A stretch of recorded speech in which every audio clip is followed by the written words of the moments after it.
नाजरीन, जब से मनुष्य का जन्म हुआ है तब से इस सवाल ने मनुष्य को उलझा कर रखा है। आज हम चर्चा करेंगे पुनर्जन्म की, जिसे इंग्लिश में रीइंकार्नेशन भी कहते हैं। इस एपिसोड में हम देखेंगे कि साइंस ने पुनर्जन्म पर क्या रिसर्च की है और यूनिवर्सिटी ऑफ वर्जीनिया की रिपोर्ट को भी देखेंगे, जिसमें 2500 से ज्यादा केस दर्ज हैं जो पुनर्जन्म के एविडेंस को दिखाते हैं। और साथ ही इस रिपोर्ट को हम अपने धर्म ग्रंथों की किताबों से भी मैच करेंगे और आपको उन लोगों से भी रूबरू करवाएंगे जो सबूतों के साथ दावा कर रहे हैं कि उनका पुनर्जन्म हुआ है। वो पहले मुसलमान थे, अब उनका जन्म हिंदू परिवार में हुआ है। नाजरीन, अल कबीर इस्लामिक चैनल पर आपका स्वागत है। आगे की हकीकत जानने से पहले हम आपसे गुजारिश करना चाहते हैं कि अगर आपने अभी तक हमारा चैनल सब्सक्राइब नहीं किया है तो कृपया हमारे चैनल को सब्सक्राइब कर लें और वीडियो को शेयर जरूर करें। आपका एक शेयर किसी भूले भटके हुए को सही रास्ता दिखा सकता है। अब आगे की कहानी। एक मुस्लिम परिवार से एक्सपायर हुई बच्ची, जिसका जन्म जो है अहिरका गांव के हिंदू परिवार में हुआ है और उसकी बहुत सारी रहस्यमय चीजें हैं। जन्म, मृत्यु और जन्म के बीच में कौन सा वो सफर चल रहा है, आत्मा कित की जावे है, बहुत सारे सवाल हैं। तो उन सवालों के जवाब खातिर हम पहुंच गए हैं अहिरका गांव में। तो हम देख सको, ये जिला जींद का अहिरका गांव है भाई। ये देखो भाई, ये है वो 4 साल की बच्ची। आज बेटे आगे बैठ जा। क्या नाम है? मिष्टी। 4 साल की मिष्टी, जो कि पिछले जन्म में क्या नाम था? पीछे रानी। पिछले जन्म में रानी था भाई। अच्छा, पिछला जन्म कहाँ हुआ था बेटे आपका? उड़ीसा में। देख लो भाई, छोटी सी 4 साल। कितनी उम्र आपकी? 4 साल।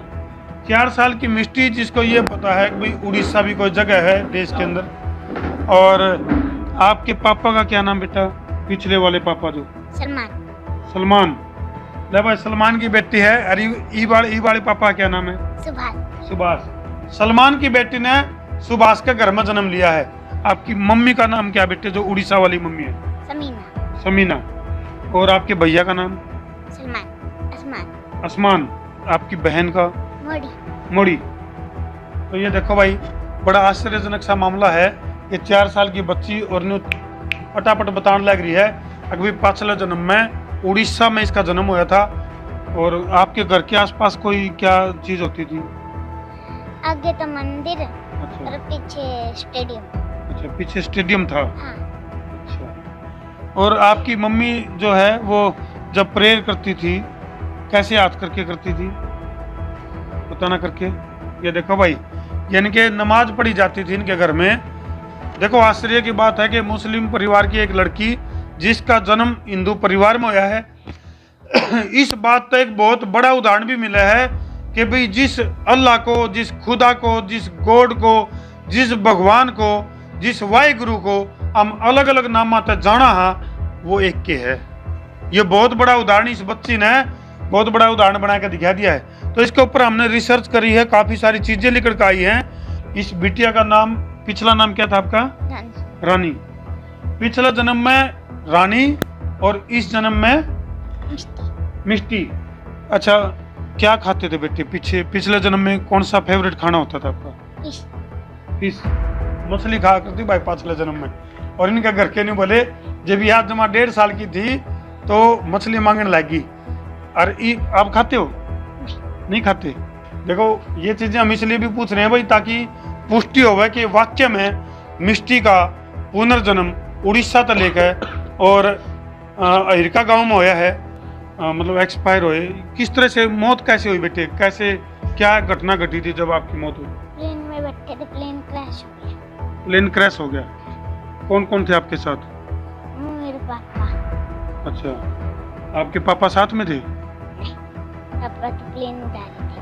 अच्छा, और आपकी मम्मी? मम्मी साथ में बैठी थी। अच्छा, आपकी मम्मी साथ में बैठी थी। हाँ। तो जब वो जो एरोप्लेन था जो आपका क्रैश हुआ, तो कहाँ गिरा?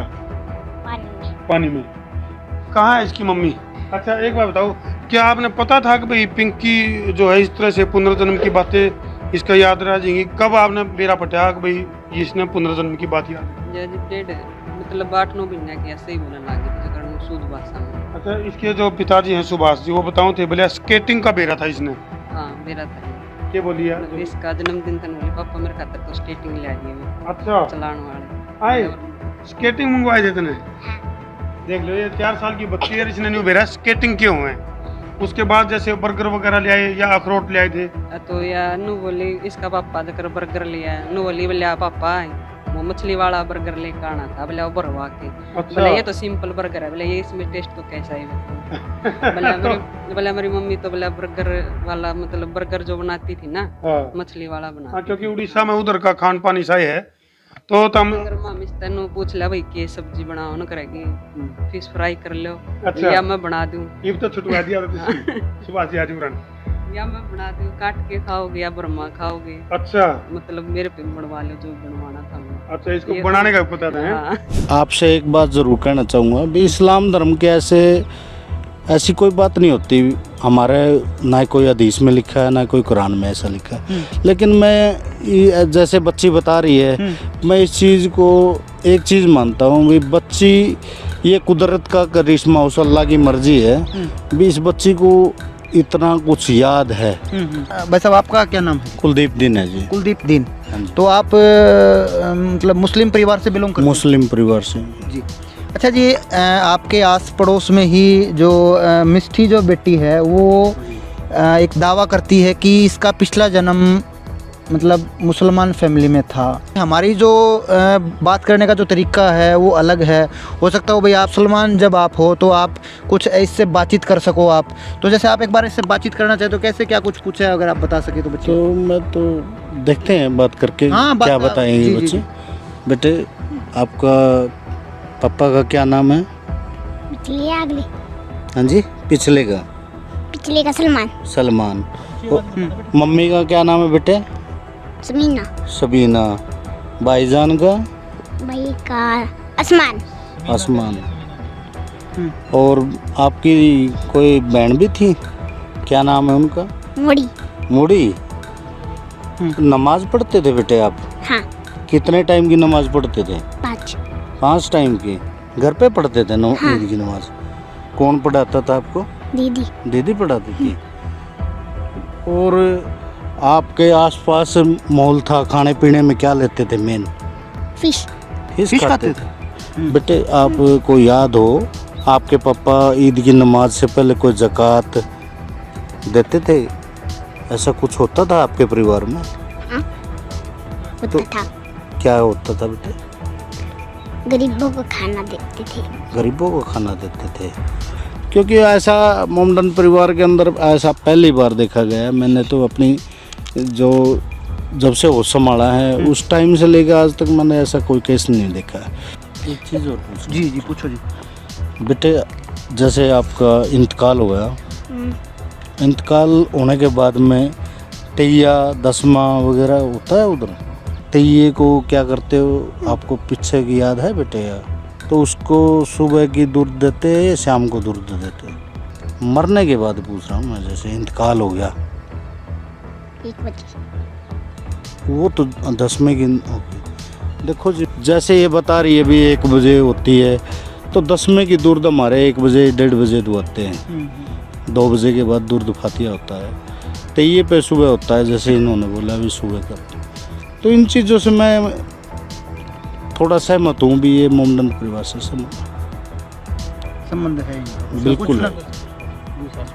नाजरीन, पुनर्जन्म के मामलों को और भी गंभीर बना दिया जब वैज्ञानिकों ने भी अपनी रिसर्च में एक नहीं हजारों केसों में पुनर्जन्म की कहानियों को एकदम सटीक पाया। नाजरीन, हैरत अंगेज बात यह है कि मुस्लिम मौलाना स्कॉलर्स बताते हैं कि इंसान का दोबारा जन्म नहीं होता।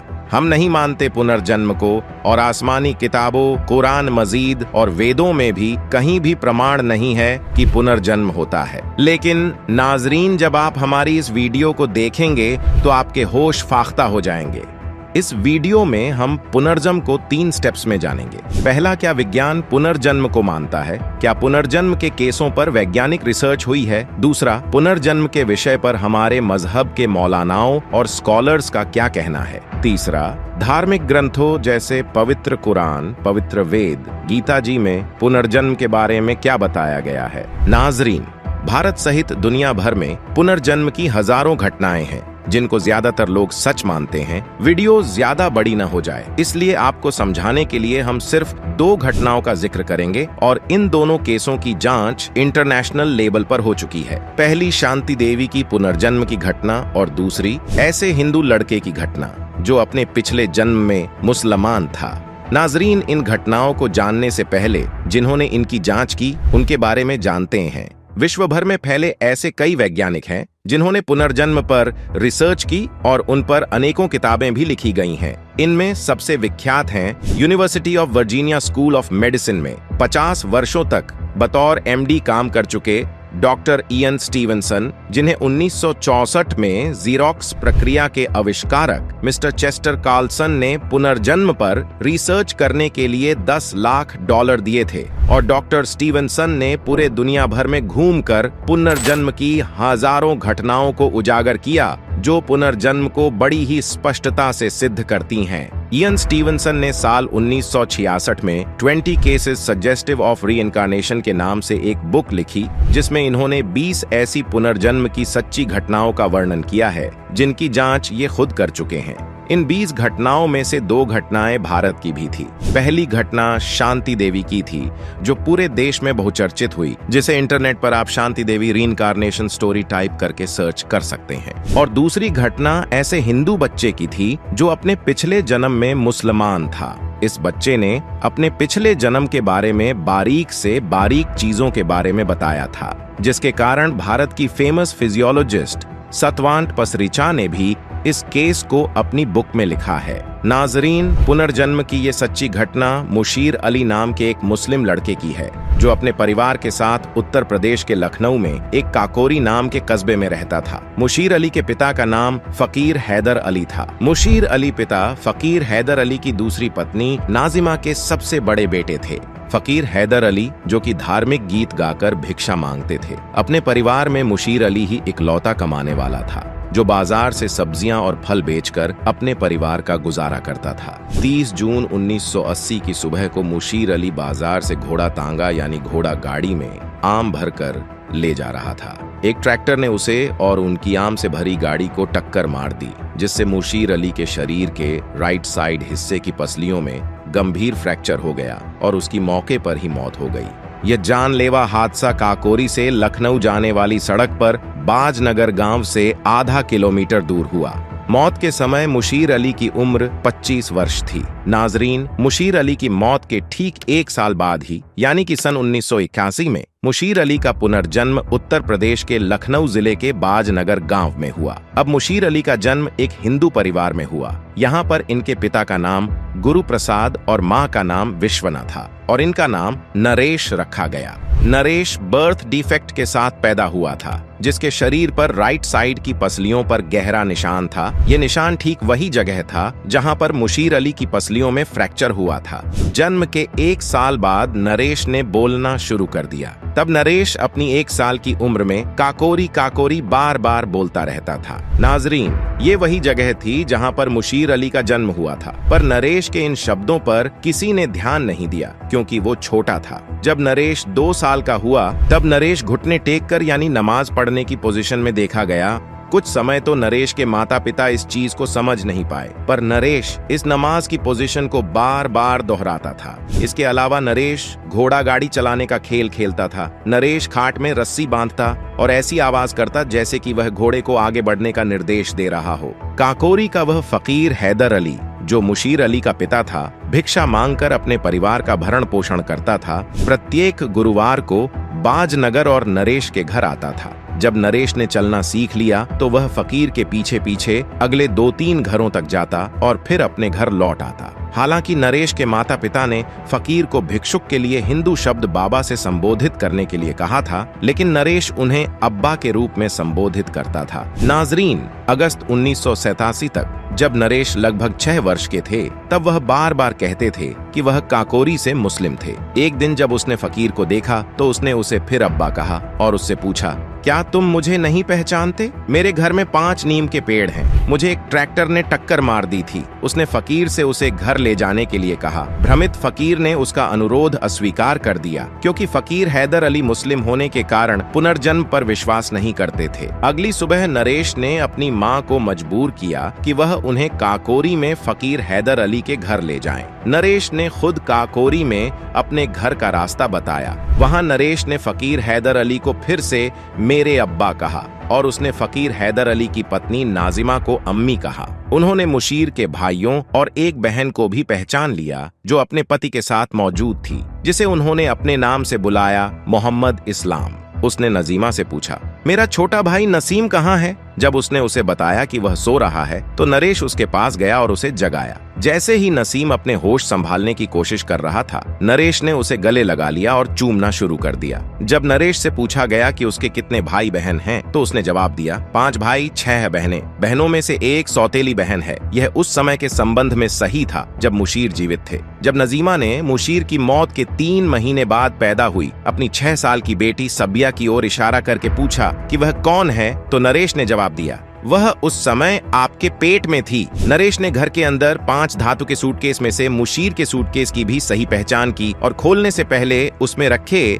सामान का सटीक वर्णन किया। फकीर हैदर अली और उसकी पत्नी ने यह भी नोट किया कि नरेश की छाती में उसी स्थान पर हल्का सा अवसाद था जहां मुशीर की छाती पर उसके घातक दुर्घटना से घाव हुआ था। नरेश ने अपने पिछले जन्म के गांव काकोरी के कई लोगों को पहचान लिया जो फकीर हैदर अली के घर पर इकट्ठे हुए थे। उन्होंने जाहिद नाम के एक व्यक्ति की पत्नी से भी पूछा कि क्या उसने फकीर को वे 300 रुपए लौटा दिए हैं जो उसने यानी अपने पिछले जन्म मुशीर अली ने जमा किए थे। मुशीर अली ने वास्तव में वह राशि जाहिद के पास जमा कर दी थी जिसने मुशीर अली की मृत्यु के 3 दिन बाद उसे वापस कर दिया था। जब फकीर हैदर अली के परिवार ने नरेश को 5 रुपए के साथ वापस भेजने की तैयारी की तो उसने पूछा, तुम्हारा क्या मतलब है कि तुम मुझे चाय और अंडे दिए बिना ही भेज दोगे? मुशीर अली को चाय और अंडों का बहुत शौक था और वह हर दिन इन्हें खाता था। नरेश की अंडे की मांग इसलिए महत्वपूर्ण थी क्योंकि शाकाहारी हिंदू होने के कारण उनका परिवार अंडे नहीं खाता था।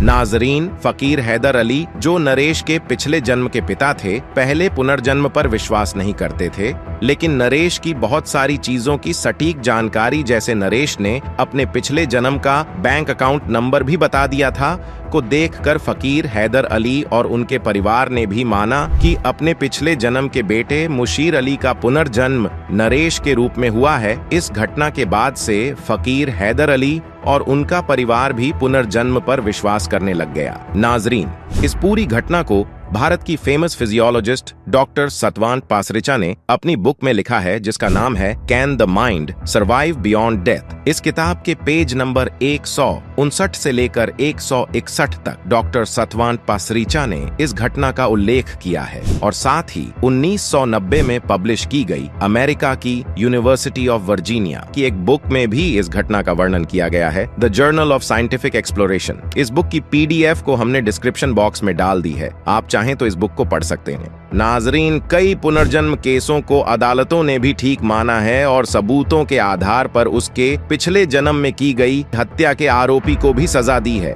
नाजरीन, आपने देखा कि विज्ञान और वैज्ञानिकों के अनुसार पुनर्जन्म होता है, यह सिद्ध भी हुआ। नाजरीन, कुछ लोग कहते हैं कि सनातन यानी हिंदू मजहब, सिख मजहब, जैन मजहब आदि आदि मानते हैं कि पुनर्जन्म होता है, लेकिन इस्लाम पुनर्जन्म को नहीं मानता। इसका मतलब इस्लाम मजहब गलत साबित हुआ? तो इसका जवाब है नहीं। इस्लाम मजहब बहुत ही पाक मजहब है, पर इसको सही से न समझने के कारण हमसे ये गलतियां हुई। नाजरीन, अब हम समझेंगे कि हमारे मौलाना स्कॉलर्स ने हमारे मजहब के अनुसार पुनर्जन्म के बारे में क्या बताया है। हमारे साथ इन सवालों का जवाब देंगे मौलाना मुफ्ती तारिक मसूद, डॉक्टर जाकिर नाइक, मोहम्मद अली मिर्जा, मौलाना तारिक जमील, एडवोकेट फैज सैयद और संत रामपाल जी महाराज।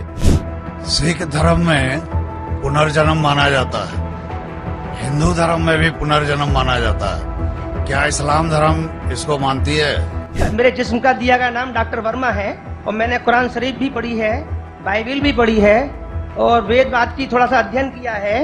मैंने कुरान में सारी बातें अच्छी पाई हैं, किंतु एक बात मेरी समझ में अभी तक नहीं आई है। ये हिंदूवादी जो कहते हैं कि जन्म होता है और कुरान में एक बात आती है कि मुर्दे जंदे किए जाएंगे, ये 2 बात मेरी समझ में अभी तक नहीं आई है। हिंदू तकवा कहता है, उन्हें देखा कि जन्मवाद, कि जन्म होता है, मैंने डिस्कवरी चैनल में भी ये चीज़ें देखी हैं। और दूसरा कि आखिर में कुरान में कि मुर्दे जिंदे किए जाएंगे, मैंने इस बात को बहुत से पूछा है, किंतु मेरे का इस बात का क्लियरिफिकेशन कोई भी मजहब, एक तो जन्मवादी, दूसरा जो जन्म नहीं मानता यानी मुर्दों को जिंदा करता है, समझा नहीं पाया। मैं आपसे प्रार्थना करता हूं कि इस बात को कुरान के माध्यम से और आपके माध्यम से मैं समझने के लिए आपसे गुजारिश कर रहा हूं। धन्यवाद। कोई भी मजहब, कोई भी धर्म समझने के लिए हमें धर्म के मानने वालों को नहीं देखना चाहिए, क्योंकि अक्सर धर्म के मानने वाले या मजहब के मानने वाले खुद नहीं जानते उनका धर्म या उनका मजहब क्या कह रहा है। सबसे अच्छा और सबसे बेहतरीन तरीका कोई भी धर्म या मजहब को जानने के लिए है कि उस मजहब की किताबों का मुताला कीजिए। इसीलिए अगर हम मजहब इस्लाम को जानना चाहते हैं तो हमें मुसलमानों को नहीं देखना चाहिए, हमें तहकीक करना चाहिए मजहब इस्लाम के किताबों का। और सबसे अहम किताब मजहब इस्लाम में है कुरान मजीद। कुरान मजीद सबसे अहम किताब है मजहब इस्लाम में। अगर हम हिंदू धर्म को जानना चाहते हैं तो हमें हिंदू को नहीं देखना चाहिए, हमें तहकीक करना चाहिए हिंदू धर्म की किताबों का। और सबसे ऊंची, सबसे अहम हिंदू धर्म की किताब है वेद। ये वेद हिंदू धर्म में सबसे अहम किताब है। पुनर्जन्म की सही मानी है नेक्स्ट बर्थ, अगला जन्म, जिस पे इस्लाम को कोई एतराज नहीं। हम भी मानते पुनर्जन्म में, नेक्स्ट बर्थ में, लेकिन वो पुनर्जन्म नहीं जो आम हिंदू मानते हैं संसारा के बारे में। हम नहीं मानते cycle of birth, death, rebirth के बारे में। हम मानते सिर्फ पुनर्जन्म। पुनर्जन्म अंग्रेजी में होता है नेक्स्ट बर्थ, अगली जिंदगी। अब हम तस्करा करेंगे आखिरत का जिक्र इस्लाम में। अल्लाह ताला फरमाते सूरह बकरा में सूरह नंबर 2 आयत नंबर 28 में, क्या आप अल्लाह में नहीं ईमान लाएंगे ये जानने के बाद कि अल्लाह ने आपको जिंदगी दी, फिर मौत दी और फिर से जिंदगी दी। अल्लाह ताला फरमाते सूरह मुल्क में सूरह नंबर 67 आयत नंबर 2 में, अल्लज़ी खलक़ल मौत वल हयाता, अल्लाह ने मौत और जिंदगी बनाई ताकि इंसानों को पहचान सके, ताकि इंसानों का इम्तिहान ले सके। This life is a test for the hereafter. ये जिंदगी इम्तिहान है। अगर हम जिंदगी में सफल होते तो हम जाते हैं जन्नत में, और जन्नत का तस्करा है कुरान और सही हदीस में। अमन की जगह, सलामती की जगह, जिसके नीचे दूध की नदियां बहती है, शहद की नदियां बहती है, फल है कई किस्म के, खजूर है, अनार है। अल्हम्दुलिल्लाह जिस अनार को हम जानते वैसे अनार ने करोड़ों गुना बेहतर फल, अल्हम्दुलिल्लाह। और अगर हम सफलता नहीं पाते इस दुनिया में, हम जाएंगे जहन्नम में। जहन्नम एक सजा की जगह है जिसका अक्सर जिक्र कुरान मजीद में आग के साथ, और कहा गया कुरान मजीद में जिसका ईंधन होगा पत्थर और इंसान। डॉक्टर साहब ने अच्छा सवाल पूछा है कि उसने कुरान मजीद पढ़ी और सब बात को तस्लीम करते, सिर्फ एक या दो बात कि कुरान शरीफ के अंदर मौत आती है, मुर्दे को वापस से जिंदगी दी जाएंगी आखिरत में, उनका जिक्र है। और हिंदू लोग ये मानते हैं कि पुनर्जन्म में, और वो डिस्कवरी चैनल पे देखे कि पुनर्जन्म होता है। अगर आप देखेंगे सबसे ऊंची किताब हिंदू मजहब में वेद। अगर आप पढ़ेंगे पुनर की मानी क्या, पुनर संस्कृत में मतलब नेक्स्ट, अगेन, वापस से, और एक पुनर के मानी नेक्स्ट। तो पुनर्जन्म मतलब नेक्स्ट जिंदगी और एक जिंदगी। अगर आप कुरान शरीफ पढ़ेंगे कई आयतें हैं कि अल्लाह सुब्हाना व तआला ने आपको जिंदगी दी, पहले आप थे नहीं, फिर जिंदगी दी, इस धरती पे आए, फिर आपको मौत देंगे, फिर आखिरत में उठाया जाएगा। आप जो कर रहे मुर्दों को जान दी जाएंगे आखिरत में, ये हम मानते हैं कि एक बार हम इस धरती पे आते, नेक्स्ट लाइफ इज आखिरत। उसी तरीके से वेद में भी जिक्र है अबाउट पुनर्जन्म, नेक्स्ट लाइफ। सेम हूबहू जिस तरीके से कुरान में लिखा हुआ है। नाजरीन, अब जानते हैं मौलाना तारिक मसूद जी के क्या विचार हैं पुनर्जन्म के बारे में। तो सिर्फ एक जिंदगी ऐसी नेमत है जो जिंदगी में एक ही दफा मिलती है, यानी वही जिंदगी हमें कितनी दफा मिलती है? एक दफा। वो जब गई तो रूह दोबारा जिस्म में लौट कर नहीं आती, जब आएगी तो वो मैदान हशर होगा, उससे पहले रूह दोबारा जिस्म में लौटने वाली नहीं है। इस्लाम ये कहता है कि एक ही जन्म है और एक ही दफा मिला है। नाजरीन, अब देखते हैं कि संत रामपाल जी महाराज जी के पास क्या प्रमाण और विचार हैं पुनर्जन्म के बारे में। अब पुणात्माओं, आपने समझना पड़ेगा, ये ठेकेदार तो अभी टांग अड़ाने की कोशिश करेंगे, ये तैसी नहीं आपके। इन्होंने तो केवल अपना उल्लू सीधा करने का मतलब है, बाढ़ में जाओ जनता। लेकिन आप अपने सदग्रंथों को समझो, दास सामने कर रहा, रूबरू कर रहा, दिखा रहा आपको, इसको पढ़ो दोबारा। कोई त्रुटि है तुम दास से बताओ कि आपने गलत मत बोल दिया। विश्व का कोई भी संत एक शब्द कह दे दास ने एक शब्द गलत बोला उनके विषय में, तो संताई छोड़ दूंगा उस दिन में। और वो सारी झूठ बोले, उनके पास एक भी सत्य नहीं है, दुनिया को भ्रमित किए बैठे। डॉक्टर जाकिर नाइक जी मुसलमान भाई कहते हैं कि किसी भी धर्म को समझने के लिए ये नहीं देखना चाहिए कि उस धर्म के व्यक्ति क्या कर रहे हैं और क्या कह रहे हैं, उसके लिए उस धर्म की पुस्तकों को आधार मानना चाहिए। और इस्लाम धर्म की मुख्य बुक, होली बुक यानी मुख्य किताब बताई है कि कुरान शरीफ या हदीस। लेकिन कुरान शरीफ आसमानी पुस्तक है, वो गॉड गिवन मानते हैं। और हिंदू धर्म को समझने के लिए हिंदू धर्म के व्यक्ति क्या कह रहे हैं, क्या कर रहे हैं, वो ना मानो। हिंदू धर्म के सदग्रंथों को आधार मानकर विवेचन करो।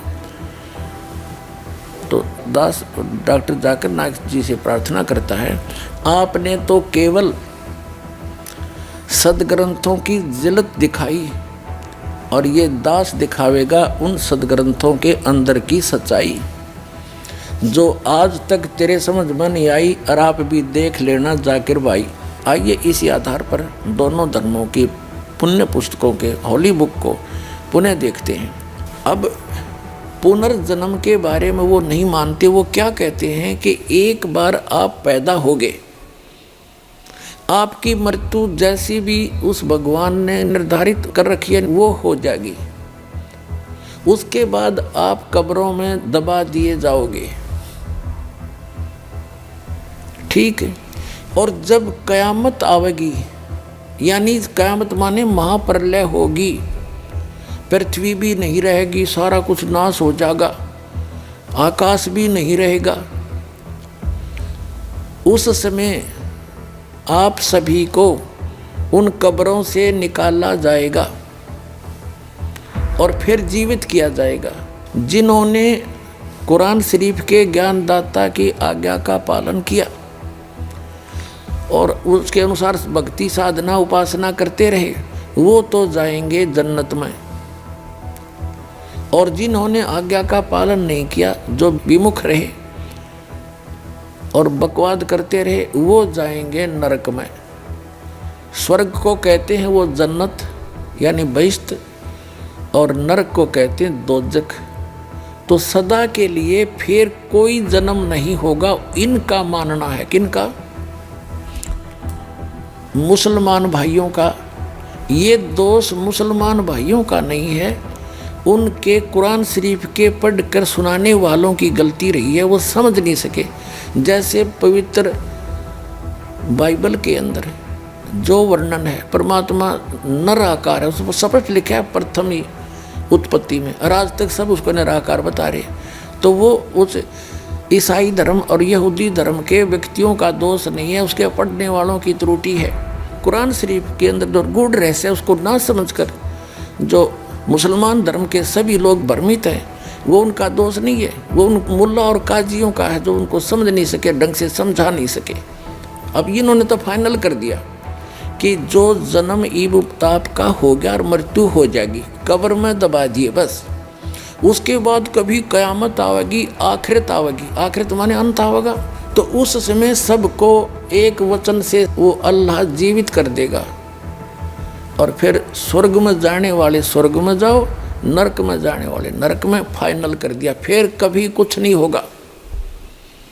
ये मानना है मुसलमान धर्म के व्यक्तियों का। पहले भी नहीं हुआ है ऐसा, एक ही बार होगा, यू फाइनल है इनका। अगर पहले कभी हुआ होता जन्मवीर, फिर कयामत आई होती तो पुनर्जन्म आपा हो गया।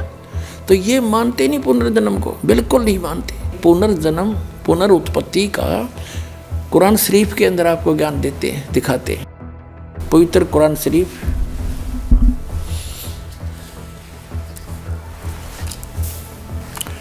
ये वही कुरान शरीफ है।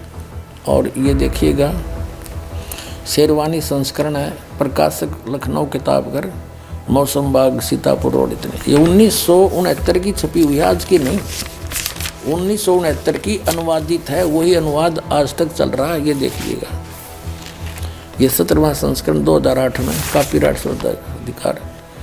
ये Lucknow Kitabghar, opposite bright Motors, मौसम बाग, सीतापुर रोड, लखनऊ। ये प्रथम संस्करण 1969 में छपा था और ये 17वां संस्करण हम पढ़ रहे हैं आपके हाथों में। ये यहाँ से मुद्रित है। अब देखिएगा, ये है सूरत अंबिया, कुरान शरीफ सूरत अंबिया 21 नंबर। और इसकी आयत यहाँ से आते आते यहाँ आ गई है। यहाँ पर ये 100 होगी, ये वैसी टिप्पणी। इससे आगे फिर ये 553 पर आ गए अभी। इधर तो अरबी भाषा वाली है, इधर ये हिंदी है, इसलिए एक प्रश्न ज़्यादा बन जाता। 553 पर आ गए हम। यहाँ तो दूसरी, ये दूसरी शुरू होगी यहाँ पर, हिज़्ब 22। ये तो यहाँ से शुरू होती है, यहाँ से, इसलिए वहाँ लिखी गई। इस 21 अंबिया की ये आयत यहाँ तक चल रही है। 103 समाप्त हुई और ये 104 यहाँ से शुरू होती है आयत। जिस दिन हम, ये कुरान शरीफ का ज्ञानदाता ये बोल रहा है, जिस दिन हम आसमान को इस तरह लपेटेंगे जैसे तुम्हार पुलिंदा में कागज़ लपेटते हैं, जिस तरह हमने पहले पैदा किया था, फिर हम उसे दोहराएंगे और वादा हमारे ज़िम्मे है, हमें ज़रूर करना है। फिर पढ़ लो एक बार अच्छी तरह कि जिस दिन हम आसमान को और इस तरह लपेटेंगे जैसे तुम्हार पुलिंदा में कागज़ लपेटते हैं, जिस तरह हमने पहले पैदा किया था, और फिर हम उसे दोहराएंगे। यह वादा हमारे ज़िम्मे है, हमें ज़रूर करना है। अपना तो ये बालकों के लेख हैं, इनको कोई समझ सकता है कि तो एक इस 21 ब्रह्मांड के मालिक के कोड वर्ड हैं, चाहे कुरान शरीफ है, चाहे श्रीमद् भगवद गीता है, चाहे वेद है। और दिखाते हैं आपको, फिर क्लियर होगा कंसेप्ट। इसी कुरान शरीफ का ये है सूरत 67, ये यहाँ से प्रारंभ हुई। ये है कुरान शरीफ चल रही है, कुरान शरीफ। और सूरत मुल्क की 67, मुल्क की 67, सूरत मुल्क की 67 की आयत नंबर ये 2 है, एक यहाँ समाप्त हुई। ये कहते हैं शुरू अल्लाह के नाम से जो निहायत रहम वाला बेहद मेहरबान है। ये 1 नंबर है। उसकी बड़ी बरकत है, उस जिसके हाथ में आलम की सारी दुनिया की बादशाही है और वह हर चीज़ पर शक्तिमान है, समर्थ है। जिसने मरना और जीना बनाया, वो कहते पुनर्जन्म नहीं, जिसने मरना और जीना बनाया ताकि तुमको जांचे कि तुम में कौन अच्छा काम करता है, और वह बड़ा बलवान और साथ साथ बड़ा ही अक्षमा करने वाला है। ये सूरत मुल्क की 67 की 2 नंबर आयत में स्पष्ट कर दिया, जिसने जीना और मरना बढ़ाया। जीना और मरना पुनर्जन्म। और जैसा कि आपने सूरत अंबिया 21 आयत नंबर 104 में देखा कि वो कह रहा कि मैंने जैसे पहले पैदा किया था दोबारा फिर करूँगा पैदा। उसका भावार्थ ये है, फिर पढ़ने अच्छी तरह, वो क्या कह रहा है कुरान शरीफ का ज्ञानदाता, कि पहले जैसे मैंने पैदा किया और फिर समेट लूँगा और फिर पुनः पैदा जरूर करूँगा। तो ये इसका अर्थ गलत लगा रखे हैं। मरने और जीने का इन्होंने फाइनल फैसला कर रखा है। कुरान शरीफ के पढ़ने वालों को पूर्ण ज्ञान ना होने से इन्होंने डिसीजन निकाल लिया अपनी अल्प बुद्धि से कि इसका अर्थ ये बनता है कि एक बार तो सभी मर ही रहे हैं, कब्रों में दबा दिए जाएंगे या जैसे भी तैसे, और फिर क्या होगा कि फिर क़यामत आवेगी, प्रलय हो जाएगी, सब खत्म हो जाएगा, फिर मिट्टी से वचन से निकाल लेगा अल्लाह, और जिसने अच्छे काम करे वो जन्नत में अल्लाह के अनुसार चले, जो अल्लाह के अनुसार जिन्होंने कार्य नहीं अपनी भक्ति की वो दोजख में फॉरएवर फाइनल कर दिया इन्होंने। और ये तो खुद कहता है जैसे मैंने पहले पैदा किए फिर करूँगा। अगर ये शब्द नहीं कहता कि फिर मैं दोबारा करूँगा और मैं अपना पक्का वायदा करता हूँ, यदि एक ही बार होना है तब फिर करूँगा तो शब्द आना ही नहीं चाहिए। फिर देख लो कुरान शरीफ,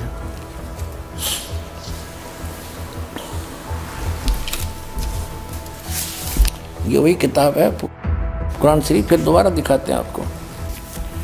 ये है सूरत अंबिया 21, कुरान शरीफ सूरत अंबिया 21 की आयत नंबर ये चलती चलती आ रही है। ये आके आगे ये 100, इसके बाद यहाँ आ जाती है 553 पृष्ठ पर। मौसम बाग सीतापुर रोड लखनऊ से छपे प्रकाशन के। यहाँ देखिएगा 103 ख़त्म हुई, 104 नंबर आयत चली। जिस दिन हम आसमान को इस तरह लपेटेंगे, यानी क़यामत के समय, जैसे तुम्हार यानी कागज़ का रोल बना दिया जाता है, लपेट लेते हैं, और जिस तरह हमने पहले पैदा किया था उसी तरह हम दोहराएंगे, फिर पैदा करेंगे, और वायदा हमारे जिम्मे है, हम जरूर करना है। अब क्या स्पष्ट हो गया? यदि जो ये निष्कर्ष निकाले बैठे मुसलमान भाई कि एक बार क़यामत आवेगी तब तक ये उस कब्रों में फट रहेंगे, तेरा गजब, ये कोई ज्ञान है? वास्तविकता क्या बता रही कुरान शरीफ की? ये वही है कि जैसे क़यामत आओगी, प्रलय होगी, उसके बाद फिर दोबारा सृष्टि रची जाएगी, पुनर्जन्म होगा सबका कर्म अनुसार। कुरान शरीफ तो ये कहना चाहती है, ये गलत समझ रहे हैं, इनको ज्ञान नहीं है बिल्कुल भी। अब इससे नहीं कोई यूँ कहेगा इसका तजुर्मा गलत कर दिया, तजुर्मा अनुवाद ठीक ना कर रखा होगा, सारा मैं दिखाऊंगा। ये देखिएगा कुरान मजीद, ये सिर्फ नाम का अंतर है, लेख ज्यों का त्यों है। ये है तजुर्मा मौलाना फ़तेह मोहम्मद खां साहिब जालंधरी तसही, मौलाना अब्दुल मजीद सरवर साहिब, प्रकाशक Farid book depot private limited नई दिल्ली से। यही सारा कुछ वही है। ये 2006 में छपा है, 982 पृष्ठ हैं। ये यहाँ से प्रकाशित है, दरियागंज नई दिल्ली से। ये इनके फ़ोन और फॉक्स नंबर। अब आपको दिखाते हैं, ये है सूरत अंबिया कुरान मजीद।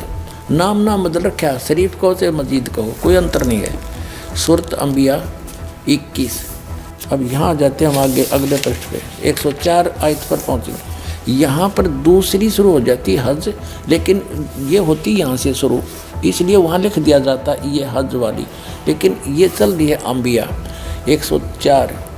जिस दिन हम आसमान को इस तरह लपेट लेंगे जैसे खेतों का तुमार लपेट लेते हैं, जिस तरह हमने कायनात को पहले पैदा किया था, आए है, उसी तरह दोबारा पैदा करेंगे। यह वायदा जिसका पूरा करना ज़रूरी है, हम ऐसा ज़रूर करने वाले हैं। ओगिन इनका जो सिद्धांत है, इन मुसलमान भाइयों ने इस कुरान शरीफ को ठीक से ना समझ कर वो गलत निष्कर्ष निकाल रखा है कि बस इनका फाइनल ये है कि चलते रहेंगे, मरते रहेंगे, कब्र में दबाते रहेंगे, और जब क़यामत आवेगी फिर भगवान यानी सब कुछ नष्ट हो जाएगा। आसमान भी इसने कह दिया समाप्त कर दूंगा, तो रहेगा क्या फिर? तो फिर कहते हैं फिर सबको जीवित करेगा अल्लाह। उनकी अपनी सोच वो गलत है, वो सोच, और फिर सदा के लिए वो स्वर्ग वाले स्वर्ग में, निकम्मे वाले नरक में, फिर दोबारा जन्म होना नहीं।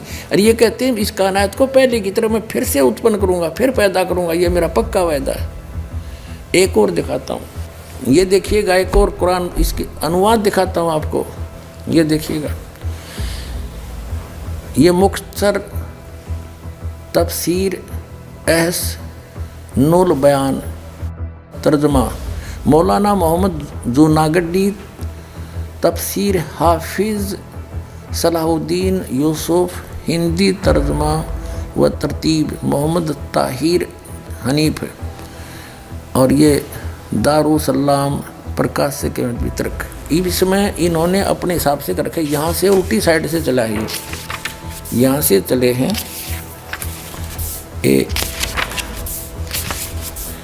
ये 1 नंबर यहाँ से शुरू होती है, हम जैसा भी अपने इस पर आ जाते हैं। ये देखिएगा, ये है सूरत अंबिया 21 और 571 पर, ये 570 उल्टा चला, इसमें 70 उधर 71 है, और ये 104 नंबर आयत है।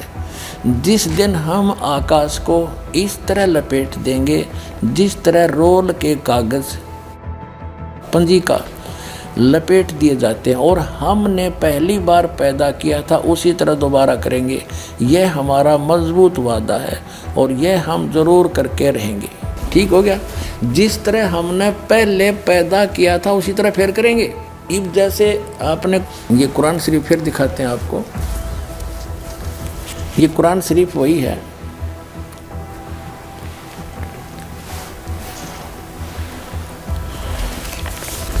फिर देखिएगा, क्योंकि इसका समझना गना ज़रूरी है आपके लिए। कुरान शरीफ सूरत अंबिया 21 और यहाँ इसकी सूरत यहाँ आ जाती है 104। ये देखिएगा 553 पृष्ठ पे 103 या समाप्त हुई। जिस दिन हम आसमान को इस तरह लपेटेंगे जैसा तुम्हार पुलिंदा कागज़ लपेटते हैं, यानी बंडल बना देंगे, जैसे रोल बना दिया जाता है। जिस तरह हमने पहले पैदा किया था फिर हम उसे दोहराएंगे और यह वादा हमारे ज़िम्मे है, हम ज़रूर करना है। तो जैसे हज़रत मोहम्मद जी को एक जबरिल नाम का देवता एक बुराक नाम के जानवर पर खच्चर जैसे बैठा के ऊपर ले गया जन्नत में, और जन्नत में के देखा कि बाबा आदम बैठे, हज़रत मूसा जी, हज़रत ईसा जी, हज़रत इब्राहिम, हज़रत दाऊद वहाँ मिले और उनसे मिले। वो जा कर के जन्नत में उनको नमाज पढ़ाई, बाबा आदम से बात करी।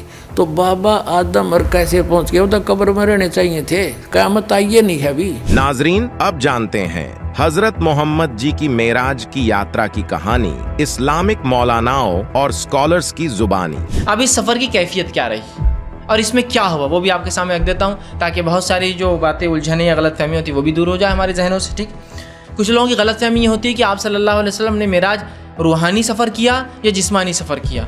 याद रखिए, मेराज का सफ़र रसूल अकरम सल्लल्लाहु अलैहि वसल्लम ने जिस्मानी किया, रूहानी नहीं किया। ये कोई ख्वाब नहीं था, जिस्मानी। चूँकि कुरान की आयत क्या है, सुबहानल्लज़ी अस्रा बि अब्दिही, पाक है वो ज़ात जो ले गया अपने बंदे को। और अब्द का लफ्ज़ एक इंसान पे तभी लगता है जब उसके अंदर जिस्म, जान और रूह तीनों चीज़ें मौजूद हो।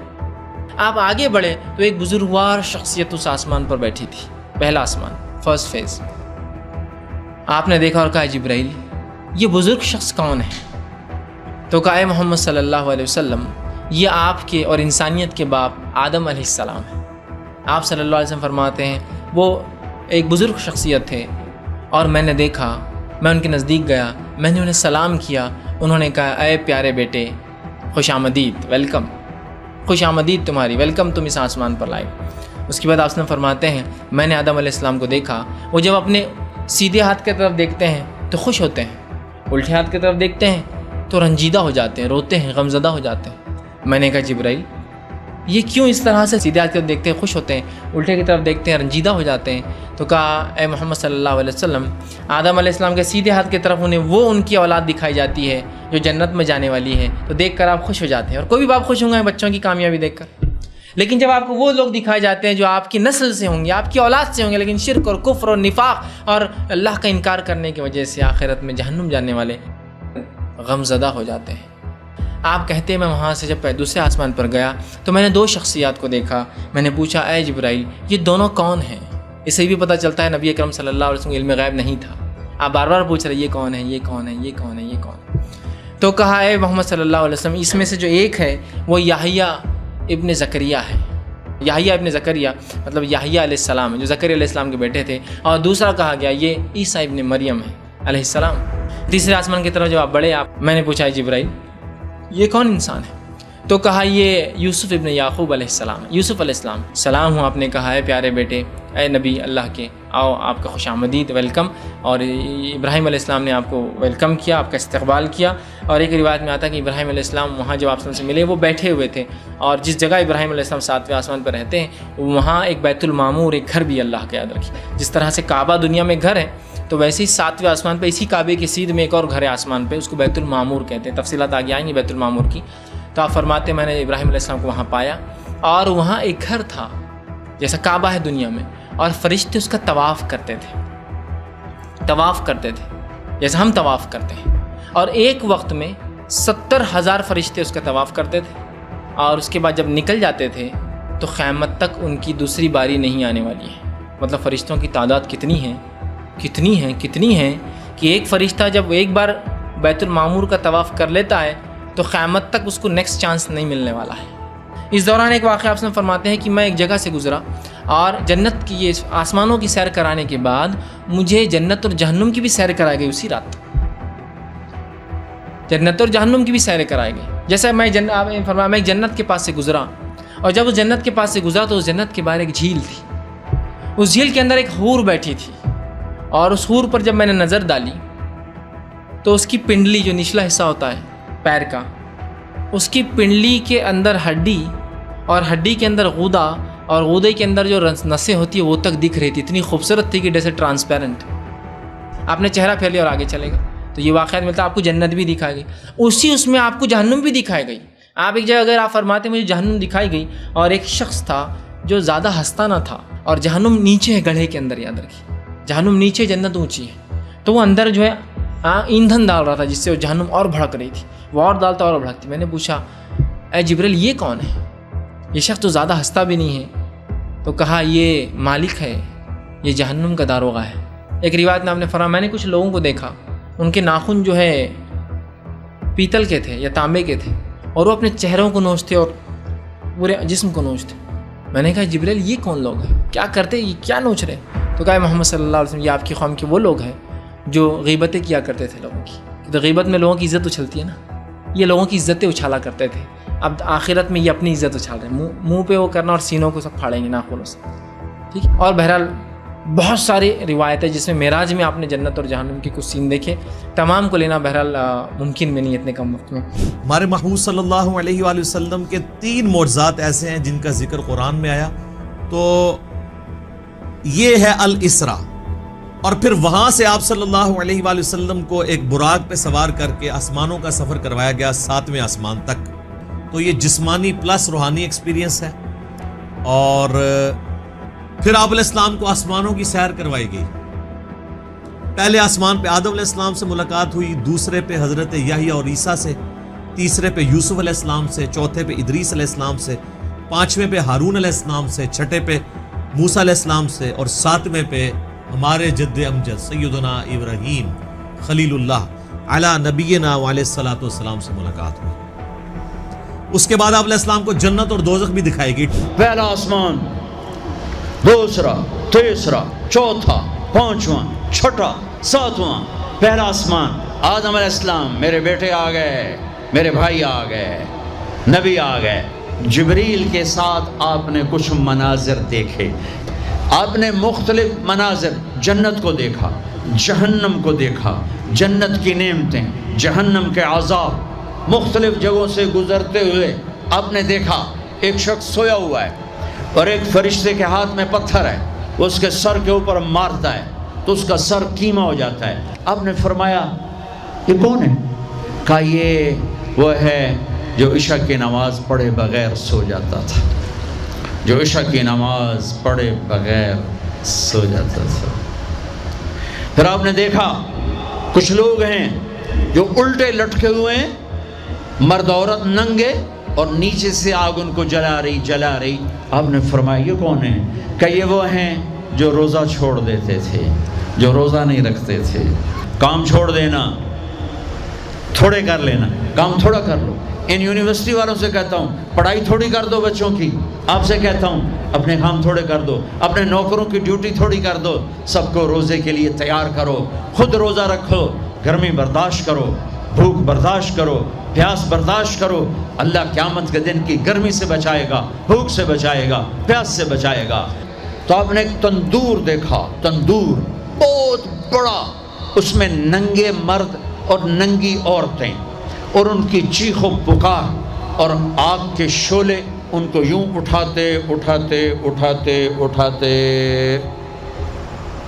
तंदूर के मुंह तक लाते हैं। फिर आग के शोले एकदम नीचे बैठते हैं और वो कलाबाजियाँ खाते हुए पता नहीं कितनी गहराई में जाकर गिरते हैं और फिर चीखते चिल्लाते हैं। फिर आग उनको उठाकर यहाँ लाती है, फिर गिराती है। आपने कहा ये कौन है? कहा ये जानी मर्द और जानी औरतें हैं, जिना करने वाले मर्द, जिना करने वाली औरतें। आगे चले, आपने देखा कुछ लोग हैं जिनके फरिश्ते यहाँ से ना कैंचियाँ डाल के चीरते हैं और यहाँ तक ले जाते हैं, यहाँ तक ले जाते हैं, यहाँ तक ले जाते हैं। वो ठीक हो जाता फिर चीरते हैं, फिर चीरते हैं। कहा ये कौन है? कहा ये उम्मत के फसादी खतीब हैं जिन्होंने उम्मत को जोड़ने की बजाय उम्मत को तोड़ दिया।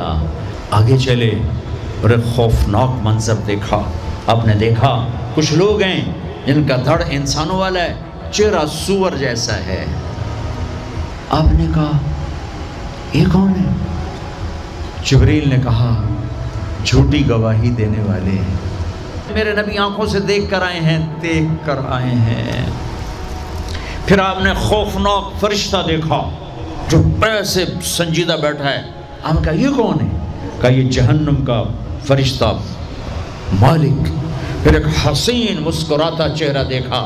आपने कहा ये कौन है?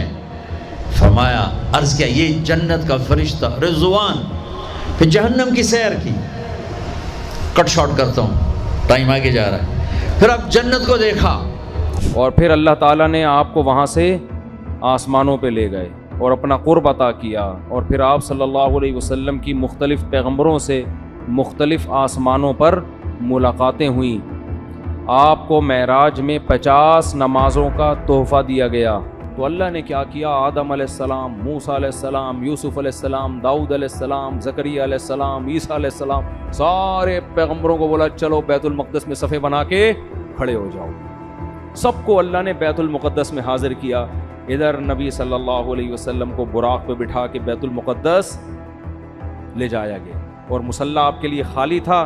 तमाम पैगम्बर इंतज़ार कर रहे हैं और आप सल्लल्लाहु अलैहि वसल्लम ने आके उनको नमाज में उनकी इमामत की। और बहुत सारी चीज़ें थी। अल्लाह ने आपको अपनी आंखों से जन्नत और जहन्नम के मनाजिर दिखाए हैं मेराज की रात। नाजरीन जरा गौर फरमाइएगा कि फैज सैयद मोहम्मद अली मिर्जा, मुफ्ती तारिक मसूद और मौलाना तारिक जमील जी खुद स्वीकार कर रहे हैं कि मेराज यात्रा के दौरान जिब्राइल अलैहि सलाम फरिश्ते ने हुजूर पाक मोहम्मद सल्लल्लाहु अलैहि वसल्लम को बुराक नाम के जानवर के ऊपर बैठाकर 7 आसमानों की सैर पर लेकर गया था, जहां हजरत मोहम्मद जी की हजरत आदम अलैहिस्सलाम से मुलाकात हुई और उनकी नेक औलादों को जन्नत में और बद को जहन्नुम में देखा और साथ ही अन्य सभी पैगंबरों से भी मिले। उसी दौरान हजरत मोहम्मद जी ने जहन्नुम में किसी को नमाज अदा न करने के कारण दुख उठाते देखा, तो किसी को रोजे न रखने के कारण, किसी को व्यभिचार करने के कारण चीखते चिल्लाते हुए जहन्नुम में देखा, तो किसी को मजहब इस्लाम का विरोध करने के कारण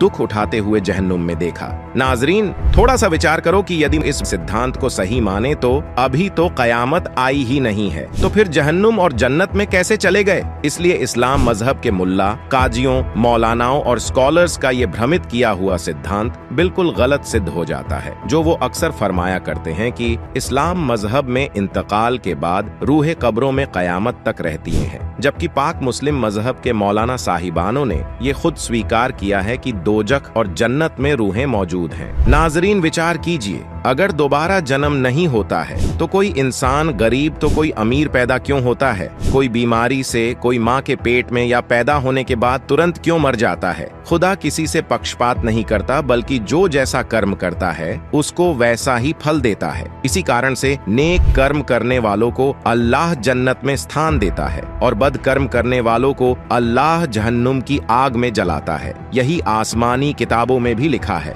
और हमारे प्यारे नबी हजरत मोहम्मद जी की आसमानी यात्रा में भी हजरत मोहम्मद जी ने भी यही देखा और हमको बताया। इन बातों को मुल्ला, काजी, मौलाना, स्कॉलर्स भी मानते हैं। नाजरीन, जैसा कि डॉक्टर जाकिर नाइक जनता को भ्रमित करने के लिए ये भी कहते हैं कि अल्लाह सुब्हानहू व तआला ने मौत और जिंदगी बनाई ताकि आप लोग को जांच सके, आप लोग का इम्तिहान ले सके, आप लोगों में से कुछ लोग अच्छे हैं।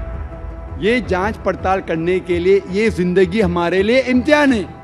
नाजरीन, जैसा कि आपने देखा, डॉक्टर जाकिर नाइक फरमा रहे हैं कि हम सभी को खुदा ने इस जहां में परीक्षा के लिए भेजा है। तो नाजरीन, डॉक्टर जाकिर नाइक की ये बात मान भी ली जाए तो सबसे पहली बात, खुदा हम सभी मखलूक को एक समान, एक जैसा पैदाइश करेगा, एक समान अधिकार देगा, एक समान जैसे ही सारी व्यवस्था बनाएगा। मिसाल के तौर पर जिस प्रकार स्कूल में परीक्षा ली जाती है तो एक जैसी बुक होती है और एक जैसा ही पेपर दिया जाता है, तभी परीक्षा दी जाती है। उसी प्रकार यदि कुछ बच्चे जन्म से ही बीमार होते हैं और 5, 6 या 8 साल की उम्र में आकर उनका इंतकाल हो जाता है, या फिर उनकी दिमागी हालत ही काम नहीं करती और उन मासूम बच्चों को खुदा ए पाक की मुकम्मल जानकारी भी नहीं होती, तो वे मासूम बच्चे परीक्षा कैसे दे पाएंगे? नाजरीन, ऐसा उनके साथ पिछले जन्म के बुरे अमालों यानी कर्मों के आधार पर होता है। इससे यह साबित होता है कि डॉक्टर जाकिर नाइक जो बातें बता रहे हैं वह बिल्कुल गलत है। नाजरीन, फिर कर्मों यानी अमाल की बदौलत अल्लाह ताला हमें पृथ्वी पर भेजता रहता है और जिसके जैसे अमाल यानी कर्म होते हैं उसका वैसे ही जन्म होता है। जैसे अच्छे अमाल जायदा है तो अमीर के घराने में पैदाइश होना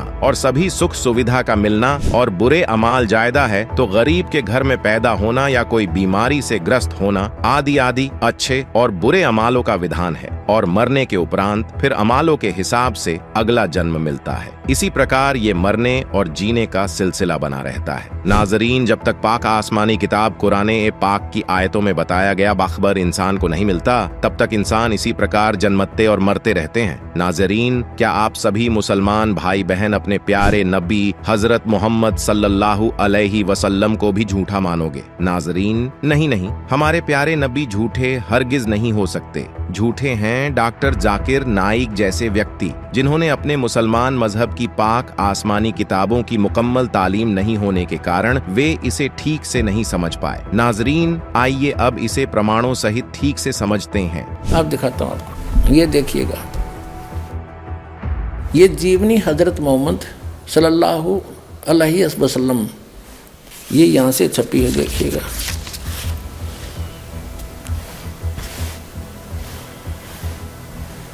मोहम्मद इनायतुल्लाह सुबहानी, अनुवादक नसीब गाजी फलाई, मकरजबी मकतबा इस्लामी पब्लिशर, नई दिल्ली से। यहाँ देखिएगा, जीवनी हजरत मोहम्मद सल्लल्लाहु अलैहि वसल्लम, हिंदी, इस्लामी साहित्य ट्रस्ट, प्रकाशन नंबर 81, सर्वाधिकार प्रकाश का अधीन।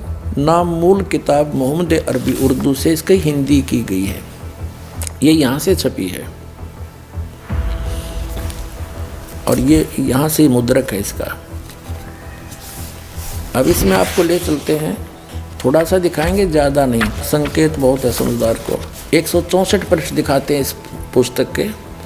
यहाँ लिखा है कि प्यारे नबी सल्लल्लाहु हज़रत मोहम्मद अपने सच्चे साथियों के बीच बैठे, अल्लाह ने उनको जो बड़े बड़ी नेमत दी थी उनका जिक्र करने लगे और बैतुल मक़दिस से आकाश पर जाने का हाल सुनाया। वहाँ कुदरत के जो जलवे देखे थे उनको भी बयान किया। आप सल्लल्लाहु ने फरमाया कि इस तरह हज़रत जबरील अलैहि मुझे पहले आकाश पर ले गए। वहाँ इंसानों के बाप हज़रत आदम अलैहि मिले। उनका हाल यह था कि जब दाईं ओर देखते तो खिल उठते और हंसने लगते और बाईं ओर देखते तो मारे गम के आंसू भी भर लेते, क्योंकि दाईं ओर उनकी नेक औलाद के कर्म थे और बाईं ओर उसके बद के। हज़रत आदम अल्लाह ने आप सल्लल्लाहु यानी हज़रत मोहम्मद को देखा तो बोले तुम्हारा आना मुबारक है नेक नबी है नेक बेटे। आप सल्लल्लाहु ने पूछा जबरील यानी हज़रत मोहम्मद ने जबरील देवता से पूछा ये कौन है, तो उन्होंने जवाब दिया, जबरील ने बताया कि ये आदम अलही है, हज़रत आदम है, इस सारे इंसानों का बाप। फिर जबरील अलही आपको दूसरे आकाश पर ले गए। अब देखो एक तो इस तरह ये सिद्ध होगी कि जिस जन्नत में ये कुरान शरीफ के आधार से ये तो नमाज आदि पढ़ कर जाना चाहते हैं उस जन्नत में, वहाँ गए हुए प्राणी कितने सुखी। बाबा आदम को ये सुप्रीम मानते अपना, और वो जन्नत में बैठा है, एक बार तो रो रहा है एक बार हंस रहा है, क्योंकि अब देखो इनकी यह थ्योरी भी गलत सिद्ध होगी कि जब क़यामत आओगी जब वह सारे पैदा किए जाएंगे इतने इसका वहाँ रहेंगे। अब ये बाबा आदम की सारी संतान ऊपर जा रही, और ये हज़रत ईसा हज़रत मूसा हज़रत अब्राहिम दाऊद और ये सारे ऊपर बैठे। अब दिखाते हैं आगे। तो कहने का भाव ये है कि तू वो उस जन्नत ने के चाटे वहाँ भी दुखी वो आदम, कभी रो रहा है कभी हंस रहा है, क्या इसी को जन्नत कहते हैं? यह साधना गलत है। जहाँ ये जाते हैं वो ये काल का लोक है, ये पितर लोक है, और वहाँ एक तरफ पितर लोक है एक तरफ स्वर्ग है एक तरफ नरक है, वो बहुत बड़ा क्षेत्र है। तो ये पितर लोक में बैठे हैं सारे, तो वो खा के वो जन्नत, जहाँ वहाँ भी दुखी सबका, इनका हेड ऑफ द डिपार्टमेंट हज़रत आदम वहाँ बैठा, कभी रो रहा है कभी हंस रहा है, इसी को जन्नत कहते हैं। कहते हैं वहाँ दुख नहीं, इस तो बड़ा दुख और क्या होगा, सुख का सांस नहीं वहाँ पर। अब ये जन्नत है, इसको जन्नत कहते हैं। देखो प्यारे नबी सल्लल्लाहु अपने सच्चे साथियों के बीच बैठे थे, ये सारा बता दिया। उन्होंने फरमाया कि मुझे पहले आकाश पर ले गया, वहाँ इंसानों के बाप हज़रत आदम अलही मिले। उनका ये हाल था कि जब दाईं ओर देखते तो खिल उठते, स्वर्ग की तरफ देखे तो अच्छी संतान को देखकर हंसने लग जाते, और बाईं ओर देखते तो मारे गम के आंसू भर लेते, क्योंकि दाईं ओर उनकी नेक औलाद के कर्म थे, बाईं ओर बद के निकम्मी के। हज़रत आदम अलही ने आप सल्लल्लाहु यानी हज़रत मोहम्मद को देखा और बोले तुम्हारा आना मुबारक हो नेक नबी नेक बेटे। अब जब आप सल्लल्लाहु ने पूछा जबरील ये कौन है, तो जबरील ने जवाब दिया, उन्होंने जवाब दिया कि ये आदम अलही है, सारे इंसानों का बाप। अलही आप सल्लल्लाहु को दूसरे आकाश पर ले गए, फिर तीसरे पर, फिर आगे बढ़ते गए। आप सल्लल्लाहु जिस नबी के पास से गुजरते ये मनमोहक शब्द कानों में गूंजते, तुम्हारा आना मुबारक है नेक नबी है नेक भाई। इस तरह आप सल्लल्लाहु सातवें आसमान पर पहुंच गए, वहाँ हज़रत अब्राहिम अलही मिले और देखते ही बोले तुम्हारा आना मुबारक हो है नेक नबी है नेक बेटे। आप सल्लल्लाहु आगे बढ़े और आगे बढ़े और बढ़ते गए, रास्ते में सौंदर्य के रूप भी देखे, प्रकोप के दृश्य भी, हज़ारों फरिश्ते भी नजर आए। ये हज़ारों देवता भी हैं, उनके भी, मुसलमानों के भी देवता फरिश्ते माने देव और सजदे में पड़े हुए रब का गुणगान कर रहे थे। बढ़ते बढ़ते आप अल्लाह के सिंहासन के करीब पहुंच गए, पर्दे के पीछे।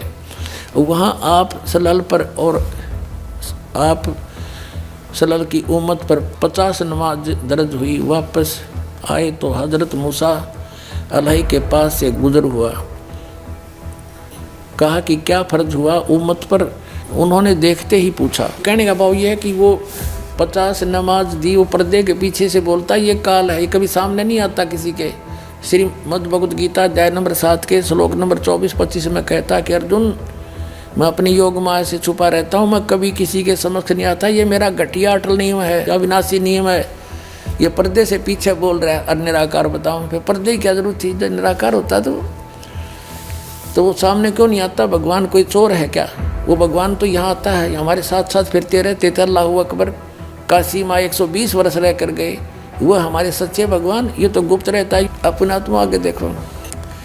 इसी पर हम चल रहे 165 पृष्ठ पे कि यहाँ देखो, कहते हैं ये 5 नमाजें, लेकिन सबाब इनका 50 का ही है, मेरे फैसले बदला नहीं करते। 5 पर रोक दी नमाज, 50 के स्थान। ठीक है, पूरी रात बीत गई और आप सल्लल्लाहु के प्यारे साथी बैठे रहे। ये जो अपनी आत्म कथा जो ऊपर देखा वो बता रहे थे हज़रत मोहम्मद जी, वो बैठ देख रहा। पूरी रात बीत गई और आप सल्लल्लाहु प्यारे साथियों आप बैठे रहे। आप सल्लल्लाहु ने आकाश पर जो दृश्य देखे थे, खुदा की कुदरत के और जो जो जलवे नज़र आए थे, उन्हें आप पूरी दिलचस्पी के साथ सुना रहे थे। साथी मज़े ले लेकर सुन रहे थे। आपने जन्नत में जो कुछ देखा, या उनकी जन्नत है, आपने जो जन्नत में जो कुछ देखा वह भी बयान किया और नेक साथियों को खुशखबरी दी। जन्नत में यह नेमतें तुम्हारा इंतज़ार कर रही हैं। ओए होए। अब और दिखाते हैं 161 पृष्ठ पर देखो। इसी पुस्तक के 161 पृष्ठ पर जीवनी हज़रत मोहम्मद के ये क्या कहते हैं कि प्यारे नबी सल्लल्लाहु, वो बता रहे हैं हज़रत मोहम्मद जी, आज रात बुराक नामक एक जानवर आया, उस पर बैठकर मैंने बैतुल मक़दस की सैर की। वहाँ पहुँचा तो नबियों की जमात आई, उनमें इब्राहीम अलैहिस्सलाम थे, मूसा और ईसा अलैहि भी थे। मैंने उन सबको नमाज पढ़ाई। अब सुन ले डॉक्टर जाकिर भाई, मुसलमानों ने अपना विधान अपने आप बना रखा है कुरान शरीफ को ना समझ कर। अब ये कहते हैं जब सारे कब्रों में दबा दो, दबाते रहो, और तो यह आवेगी 4 अरब 32 करोड़ वर्ष जब बीत जाएंगे, जब यह क़यामत आवेगी, इतने तो वो उन कब्रों में फंसे रहेंगे, सड़ेंगे पड़े पड़े, एज पर योर रूल। बाकी ये गलत है तुम्हारा मानना। अगर ये नियम फाइनल होता, हज़रत मोहम्मद जी को ये ऊपर ले गए हुए सारे नबियों की जमात वहाँ ऊपर देखा जन्नत में, उनको नमाज पढ़ाई, बाबा आदम मिले, बाबा आदम की सारी संतान वहाँ नरक में पड़ी, कुछ जन्नत में।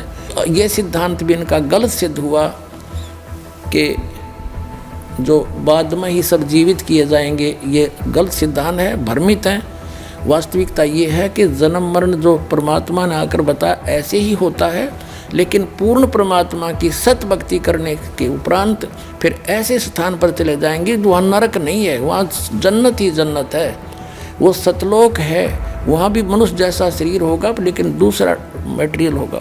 अब जन्म मरण का इतिहास जो है, एक थोड़ा सा जीवित इतिहास दिखाते हैं आपको जो बिल्कुल सत्य है। अपनात्माओं अध्यात्म ज्ञान को समझने के लिए हमने अपनी अपनी डफड़ी नहीं बजानी, बतेरे दिन बजा ली। हमने सभी सदग्रंथों को, सभी इतिहासों को साथ लेना पड़ेगा जितने महापुरुष हुए हैं। अब जैन धर्म का इतिहास दिखाते हैं आपको, ये देखिएगा। आओ जैन धर्म को जाने। ये पुस्तक है प्रवीण चंद्र जैन M.A. शास्त्री, ये पुस्तक है आओ जैन धर्म को जाने। लेखक है प्रवीण चंद्र जैन M.A. शास्त्री, जम्बूद्वीप इस्तानापुर। प्रकाशक है श्रीमती सुनीता जैन, जम्बूद्वीप इस्तानापुर, मेरठ उत्तर प्रदेश। अब ये यहाँ से ये है सारा कुछ। प्राप्ति स्थान है संजय कुमार विजय कुमार जैन, कानपुर वाले, जम्बूद्वीप इस्तानापुर, मेरठ। जैन साहित्य सदन, चांदनी चौक, दिल्ली। राजकुमार जैन, कमलाबाई आश्रम, महावीर जी दी जैन मंदिर, शांति, ये सारा कुछ। और यहाँ से जम्बूद्वीप हस्तनापुर। धीरेन्द्र जैन न्यू रहस्य वेबसाइट प्रिंटर्स, मेरठ से छपी है। इसके 154 पृष्ठ पर आपको ले चलते हैं। इसके 154 पृष्ठ पर दिखाते हैं आओ जैन धर्म को जाने। इन्होंने क्या बताया है कि भगवान श्री आदिनाथ यानी ऋषभ देव को इस्लाम धर्म में भगवान आदिनाथ को क्या माना गया है। उत्तर है बाबा आदम। ऋषभ देव जी जो जैन धर्म के प्रवर्तक हैं, वो मृत्यु के उपरांत बाबा आदम के रूप में प्रकट हुए। पुनर्जन्म नंबर 1 हुआ सिद्ध। और बाबा आदम भी फिर कब्र में होना चाहिए था, जो हजरत मोहम्मद ऊपर मिले। वो हजरत इब्राहीम, हजरत मूसा जी, हजरत ईसा जी भी कब्र में पाने चाहिए थे, अब वहाँ ऊपर मिले उनको। तो इनका विधान ये गलत है कि कब्रों में तुम्हें दबाया जाएगा और क़यामत आओगी जब जिंदा करा जाएगा, अरबों वर्ष तक उसमें सड़े जाइयो।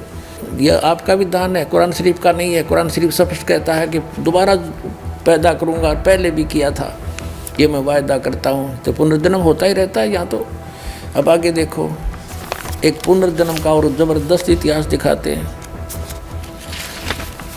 ये देखिएगा 293 पृष्ठ से हम चलते हैं। श्री महावीर भगवान के अन्य कौन कौन से नाम हैं? अन्य 5 नाम है वीर, अतिवीर, सम्मति, महावीर एवं वर्धमान। अब हम 293 पृष्ठ पर आगे। अब श्री महावीर भगवान के जीवन का कथन कहाँ से आरंभ होता है? उत्तर देते हैं पुरुरा नामक भील की पर्याय से। ऋषभ देव जी ने जब तपस्या की थी 1000 वर्ष तक, पहली धर्म देशना यानी प्रथम दीक्षा, पहला चेला यो अपना पोता बनाया था मारीची। एक गुरु बनाकर साधना करते, वेदों अनुसार साधना करने वाले की भी जन्म मृत्यु कैसे बनी रही? आगे देखो। अब मारीची फिर कहाँ गया? भरत की चक्रवर्ती रानी अनंतमती से मारीची नामक ज्येष्ठ पुत्र हुआ, फिर ब्रह्म स्वर्ग में देव हुआ, यानी जन्म मृत्यु स्वर्ग गया, फिर पृथ्वी पर, फिर स्वर्ग गया, फिर पृथ्वी पर, फिर नरक गया। ये आगे देखो 295 पृष्ठ पे, यहाँ कमाल हो जाएगा। निगोद से निकलकर श्री महावीर भगवान का जीव कहाँ गया? अब देखो अनेकों भाव धारण किए जो इस प्रकार है। 1000 आक वृक्ष के भाव, 80,000 सीप के भाव, 20,000 नीम के भाव वृक्ष के भाव, 90,000 बार केली वृक्ष के भाव, 3,000 बार चंदन वृक्ष के भाव, 5 करोड़ बार कनेर वृक्ष के पेड़ों के शरीर, और 60,000 बार वैश्या के शरीर, 5 करोड़ बार शिकारी के जीवन, और 20 करोड़ बार हाथी बना, 60 करोड़ बार गधा बना, और 30 करोड़ बार कुत्ता, 60 करोड़ बार नपुंसक, 20 करोड़ बार स्त्री, 90 लाख बार धोबी, और 8 करोड़ बार घोड़ा, 20 करोड़ बार बिल्ली, और 60 लाख बार गर्भपात से मरण, और केवल 80 लाख बार देव प्रयाग को प्राप्त हुआ। ये है रियल जन्म मरण का चक्र, बिल्कुल सत्य है। कब तक? जब तक उस अल्लाह अकबर की सत साधना इस दास से प्राप्त नहीं होगी, तो ऐसे जन्म मृत्यु सबकी होगी।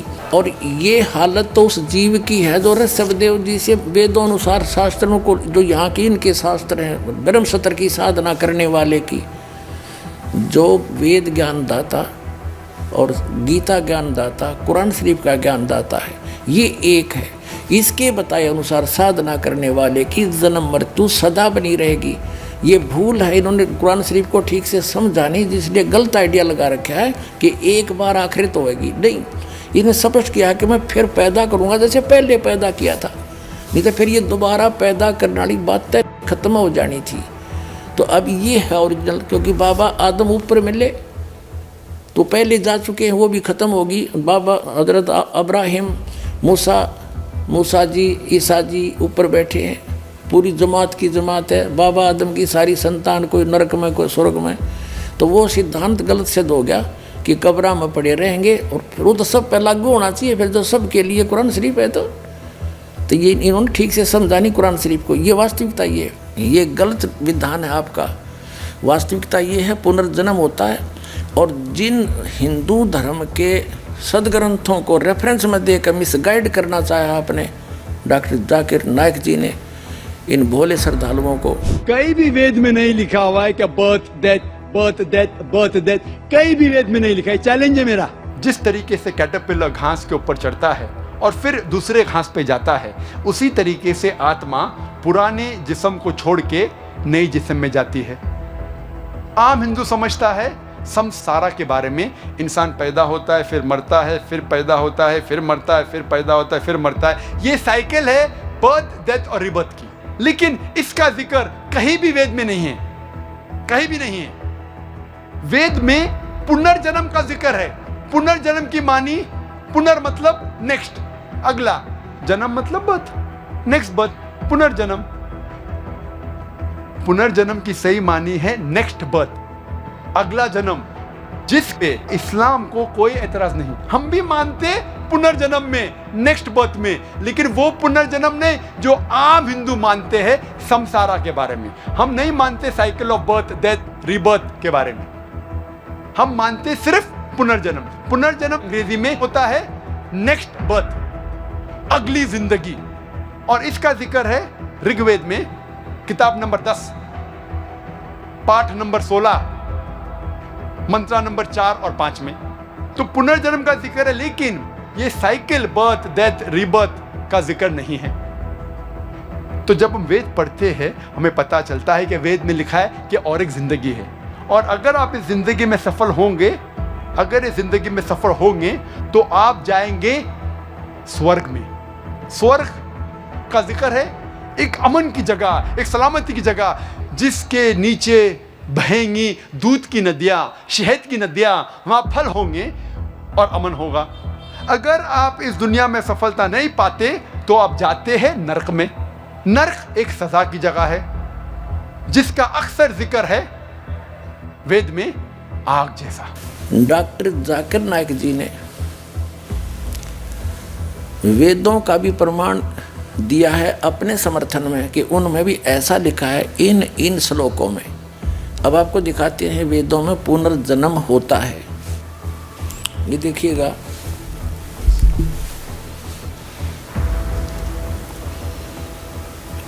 ऋग्वेद संहिता, इसके संपादक हैं वेद मूर्ति तपोनिष्ठ पंडित श्री राम शर्मा आचार्य। इसके अनुवाद किया हुआ है।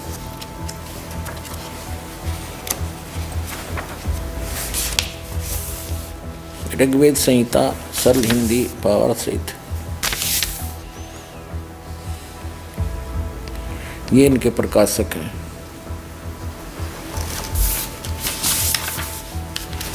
और ये मुद्रक हैं। ये देखिएगा,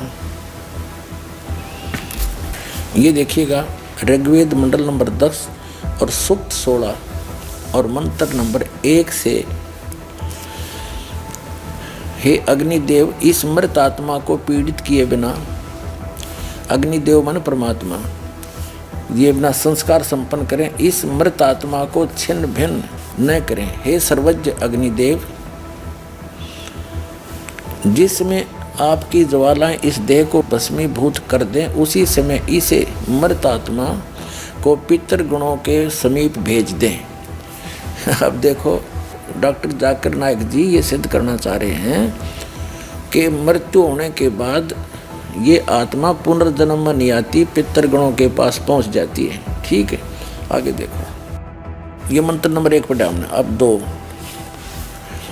हे सर्वज्ञ अग्निदेव, यानी हे परमात्मा, जब आप मृत शरीर को पूर्ण रूप से दग्ध कर दें तब इस मृत आत्मा को पितृजनों को समर्पित करें, और जब यह मृत आत्मा पुनः प्राणधारी हो, यानी फिर जीवन हो जन्म में, तो देव आश्रय में ही रहे, अर्थात ये भक्ति में लीन रहे जब पुनर्प्राणधारी हो। ये कहता है, इसका भाव ये है, ये अपने उस सिद्धांत से मिलाना चाहता है डॉक्टर जाकिर नाइक कि हम भी यही मानते हैं कि एक बार मृत्यु के बाद क़यामत के उपरांत फिर जिंदा करे जाएंगे और फिर वो ऊपर रहेंगे सदा। और उसकी सिमिलरिटी ये यहाँ से ले रहा ऋग्वेद से।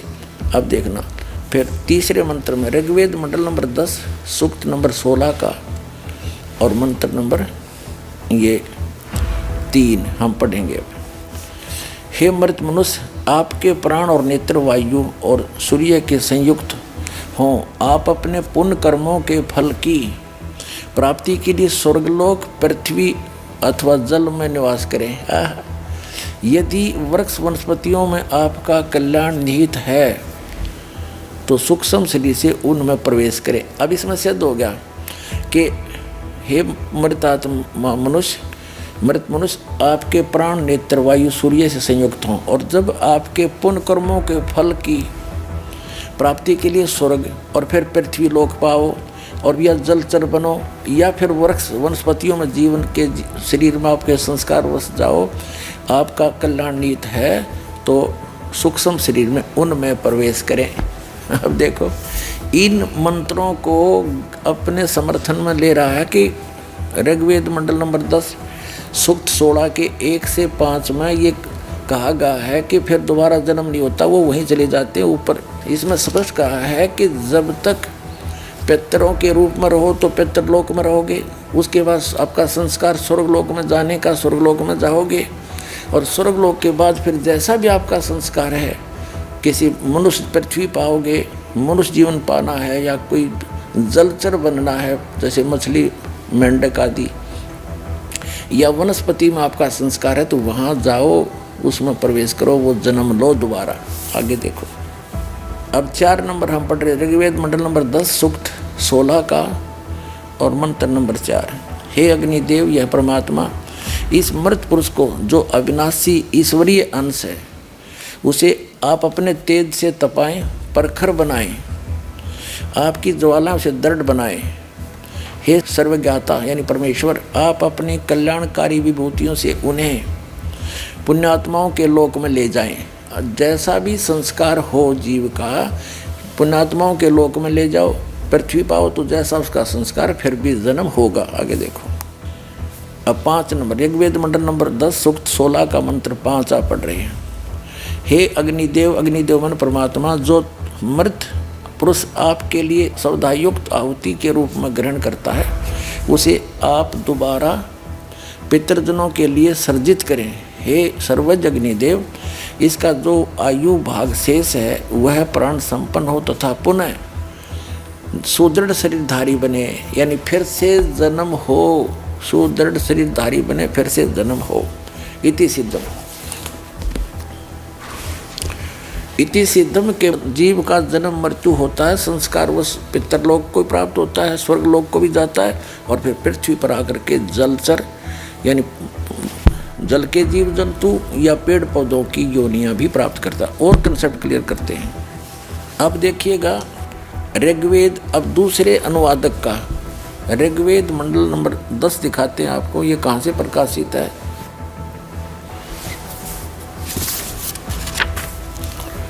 प्रकाशक हैं सार्वदेशिक कार्य प्रतिनिधि सभा, मेर सिद्धांत भवन, रामला मैदान, नई दिल्ली से अनुवादक, और ये है मुद्रक। और इसके आपको दिखाते हैं ऋग्वेद मंडल नंबर 10 सूक्त नंबर 16 और मंत्र नंबर 2 से लेते हैं। इसमें क्या लिखा है कि हे परमेश्वर, मरणांतर जब कर्म फल प्रदान करते हो और इस जीव को पुनः माता पिता को देते हो, यानी पुनर्जन्म होता है, और जब यह जीव इस प्राण व्यवहार को धारण करके यानी जीव को धारण करता है तब यह इंद्रियों और उनके विषयों के वश में हो जाता है। फिर ऋग्वेद मंडल नंबर 10 सूक्त 16 का मंत्र 3 दिखाते हैं। हे मनुष्य, मरणांतर तेरा, मरणों के उपरांत तेरा नेत्र सूर्य को प्राप्त होता है, आत्मा प्राणवायु को प्राप्त होता है, किए कर्मों के अनुसार आत्मा ध्रुलोक को यानी ऊपर तेजों में लोक को और पृथ्वी लोक को यानी पुनर्जन्म होता है, गच्छ जाता है, पृथ्वी लोक में भी जाता है। यदि उन लोकों की प्राप्ति में तुम्हारी आत्मा का कर्मफल है तो यह शरीर धारण कर जल में भी जाता है और औषधेशु यानी औषधि और वृक्षों की भी योनि को सतिथि पाता है, उसमें भी जाता है। जिन वेद के मंत्रों को डॉक्टर जाकिर नायक जी ने अपने इस समर्थन में लिया है कि आपके वेद भी ये कहते हैं एक बार जन्म होता है फिर वो उन देवलोक में चले जाते हैं, लेकिन इनका वास्तविक अर्थ ऐसे बनता है जो दास ने आपको पढ़कर सुनाया कि पुनर्जन्म होता है। तो आपको दिखाते हैं पवित्र गीता जी के अंदर कि उसमें पुनर्जन्म होता है। गीता ज्ञानदाता कहता है अर्जुन तेरे और मेरे बहुत जन्म हो चुके, तू नहीं जानता मैं जानता हूँ। श्रीमद् भगवद गीता अध्याय नंबर 4 के श्लोक नंबर 5 और 9 में, गीता अध्याय नंबर 2 के श्लोक नंबर 12 में, गीता अध्याय नंबर 10 के श्लोक नंबर 2 में गीता ज्ञानदाता कहता है कि अर्जुन तेरे और मेरे बहुत जन्म हो चुके हैं, तू नहीं जानता मैं जानता हूँ। और मेरे जन्म को ये देवता नहीं जानते क्योंकि उनका आदि कारण यही है। इस गीता ज्ञानदाता कौन है? ये ब्रह्म है, ये ब्रह्म है, सरपुरुष है, वही है जिसने कुरान शरीफ का ज्ञान दिया और ये कभी किसी के समक्ष नहीं आता, इसने प्रतिज्ञा कर रखी है, ये गुप्त रहता है चोरों की तरह। और वो कह रहा है कि मेरा जन्म तो हुआ है लेकिन ये मेरे से उत्पन्न हुए ये देवता ऋषि नहीं जानते। तो पिता की उत्पत्ति संतान नहीं जान सकती, दादाजी बता देते हैं। तो उस दादाजी ने, कंप्लीट गॉड ने, अल्लाह अकबर ने, वो सर्वशक्तिमान परम अक्षर ब्रह्म ने स्वयं आकर के बताया है इस ब्रह्म की भी, यानी गीता ज्ञानदाता अर्थात कुरान शरीफ ज्ञानदाता की भी जन्म मृत्यु होती है। अभी दिखाते हैं, ये देखिएगा पवित्र श्रीमद् भगवत गीता, जयदयाल गोविंद का इसके अनुवादक हैं, गीता प्रेस गोरखपुर से प्रकाशित है। ये है अध्याय नंबर 2 श्रीमद् भगवत गीता, श्लोक नंबर 12। गीता ज्ञानदाता कहता, न तो ऐसा ही है कि मैं किसी काल में नहीं था, अथवा तू नहीं था, अथवा ये राजा लोग नहीं थे, और न ऐसा ही है कि इससे आगे हम सभी नहीं रहेंगे। ठीक। अब अध्याय नंबर 4 के श्लोक नंबर 5 और 8 आपको दिखाते हैं। ये देखिएगा अध्याय नंबर 4 श्रीमद् भगवत गीता 5, इसका अनुवाद यहाँ पर है 5 का। हे परंतम अर्जुन, गीता ज्ञानदाता कह रहा है, हे परंतम अर्जुन, मेरे और तेरे बहुत से जन्म हो चुके, उन सबको तू नहीं जानता, किंतु मैं जानता हूँ। अब अध्याय नंबर 4 के श्लोक नंबर 9 में गीता ज्ञानदाता कहता है कि मेरे जन्म और कर्म दिव्य हैं, अलौकिक हैं। अब देखिएगा अध्याय नंबर 10 के और श्लोक नंबर 2 में क्या कहा है, मेरी उत्पत्ति को, यानी गीता ज्ञानदाता की भी उत्पत्ति तो हुई है, मेरी उत्पत्ति को, ये तो गलत कहें, मेरी उत्पत्ति को अर्थात लीला से प्रकट होने को न देवता लोग जानते हैं न महर्षि जन जानते हैं, क्योंकि मैं सब प्रकार से देवताओं और महर्षियों का आदि कारण हूँ। अब इससे स्पष्ट हो गया कि जिस श्रीमद् भगवत गीता को डॉक्टर जाकिर नायक जी मुसलमान भाई ने अपने खुदा को, जिसने कुरान शरीफ का ज्ञान दिया, उसको अल्लाह ताला समझने के लिए बताता है को उसको परू करने के लिए वो अजन्मा है, उसके लिए गीता अध्याय नंबर 10 के श्लोक नंबर 3 का हवाला दिया है। हिंदू मजहब की किताब में सबसे मशहूर किताब है भगवत गीता। अगर आप भगवत गीता पढ़ेंगे अध्याय 10 श्लोक नंबर 3 में कि वो खुदा ना कभी किसी को जना है ना जनेगा, और वो सबसे ताकतवर है। देखिएगा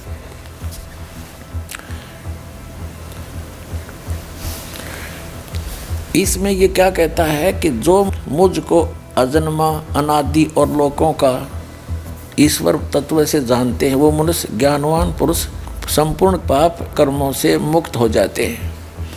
अब ये क्या कहता है कि यहाँ क्या बोलता है ये कि ये एक तरफ तो ये कह रहा है मेरा जन्म मृत्यु होता है, फिर यहाँ कहता है कि जो मुझे अजन्मा मानते हैं, अजन्मा माने मैं जन्म नहीं लेता, जैसे श्री कृष्ण जी में प्रवेश जब ये किए हुए था और गीता का ज्ञान दे रहा था, तब 7वें अध्याय के 24-25 में कहता है कि मैं कभी किसी के समक्ष नहीं आता, ये मेरा अटल अनुतम अवय अनुतम घटिया अश्रेष्ठ अटल नियम है।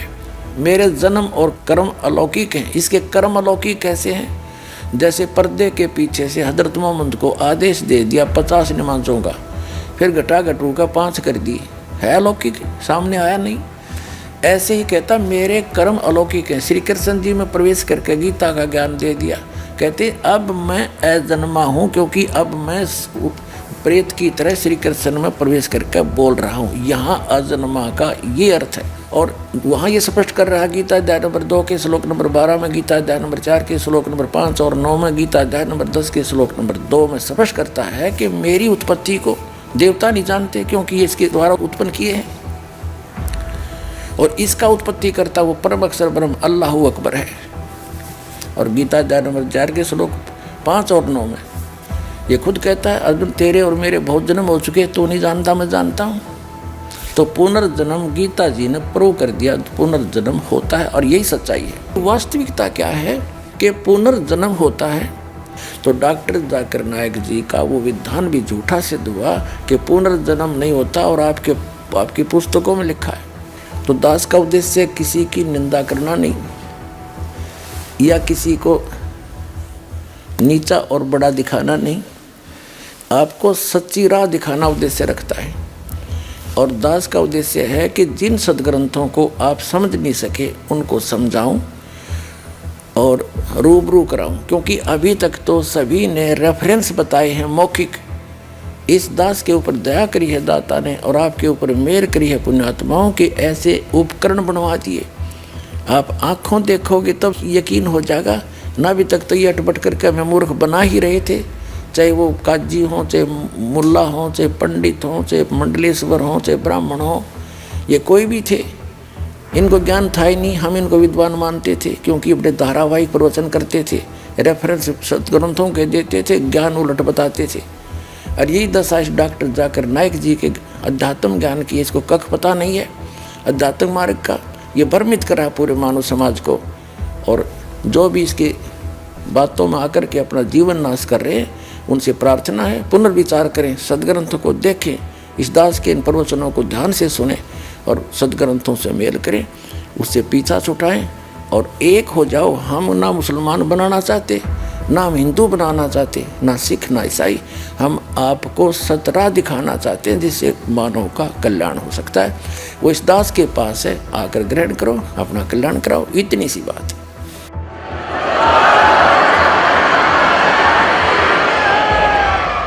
नाजरीन, इस वीडियो का निष्कर्ष ये निकला कि पुनर्जन्म होता है और सभी धर्मों के सदग्रंथों में प्रमाण है कि पुनर्जन्म होता है। आपने अपनी मजहब की पवित्र किताबों में अपनी आंखों से देखा और अपने देखा कि वैज्ञानिकों ने भी अपनी रिसर्च में भी माना कि पुनर्जन्म होता है, जबकि मुस्लिम मौलानाओं और स्कॉलर्स को अपने ही मजहबी किताबों का सही से इल्म ही नहीं और न ही मौलाना और स्कॉलर्स पवित्र किताबों को खोलकर सामने दिखा पाए कि पुनर्जन्म का क्या प्रमाण है। नाजरीन, अगर आपको अभी भी कोई शंका है या आप हमसे सवाल पूछना चाहते हैं तो नीचे दिए गए कमेंट बॉक्स में अपना सवाल लिख दीजिए। हमारी टीम आपके सवाल का जवाब जरूर देगी। अगर आप अपनी शंकाओं के समाधान के लिए हमसे सीधे बात करना चाहते हैं तो इन फोन नंबरों पर हमें फोन कर सकते हैं।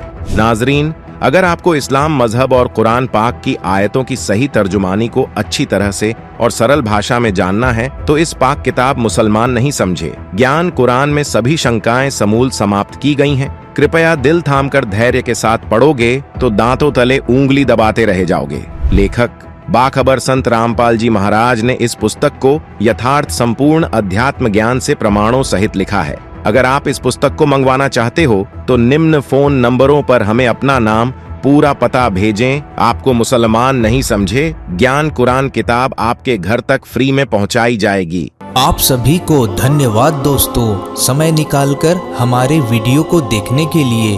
हम जल्द ही एक और नई वीडियो को लेकर वापस आएंगे।